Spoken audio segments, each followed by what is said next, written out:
Praise lord. జాగ్రత్తగా ఉండటం. మన జీవితంలో ప్రతి నిర్ణయం, ప్రతి మాట, ప్రతి ఆలోచన మన భవిష్యత్తును నిర్ణయిస్తుంది. దేవుడు మనల్ని ప్రేమిస్తూనే కొన్ని హెచ్చరికలు కూడా ఇచ్చారు. మొదటి కొరింథీయులు 16:13లో చూసినట్లయితే మనం మెలకువగా ఉండి జాగ్రత్తగా ఉండాలని దేవుని వాక్యం తెలియజేస్తుంది.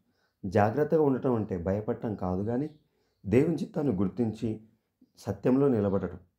యేసుప్రభు కూడా తన శిష్యుల్ని జాగ్రత్తగా ఉండమని పలుమార్లు చెప్పారు. మత్తయి 24:4లో చూసినట్లయితే అక్కడ ఒక హెచ్చరిక చేస్తారు. అది ఒక ప్రవచనంతో కూడిన హెచ్చరిక.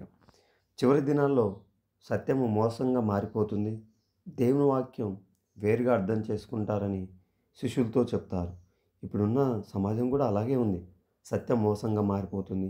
పాపం సంతోషంగా చూపబడుతుంది. అందుకే మనం దేవుని వాక్యంలో నడుచుతూ మన అడుగులు జాగ్రత్తగా వేసుకోవాలి.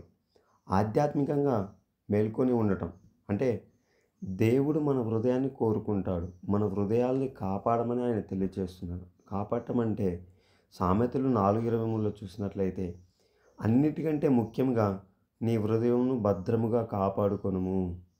అంటే ఎందుకంటే మన హృదయం దేవుని ఆలయం.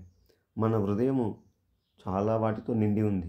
మన మాటలు, మన నిర్ణయాలు, మన ఆలోచనలు అన్నీ మన హృదయం నుంచే వస్తాయి కాబట్టి హృదయాన్ని జాగ్రత్తగా కాపాడుకోవాలని దేవుని వాక్యం సెలవిస్తుంది. జాగ్రత్తగా ఉండడం అంటే మోసాన్ని గుర్తించగలిగే శక్తి, జ్ఞానం కావాలి. సత్యం కోసం నిలబడాలి. దేవుని స్వరాన్ని వినగలే మనసు కలిగి ఉండాలి. దేవుడు మనకి ఎక్కడ మనం మోసపోకూడదని తెలియజేస్తున్నారు. జాగ్రత్తగా ఉన్న మనిషి విశ్వాసంలో బలవంతుడిగా మార్చబడతాడు. అతడు దేవుని సత్యం ద్వారా వెలుగును పొందుతాడు. ఈ చిన్న వాక్యం మన జీవితంలో ఫలభరితంగా మార్చబడును గాక. ఆమేన్.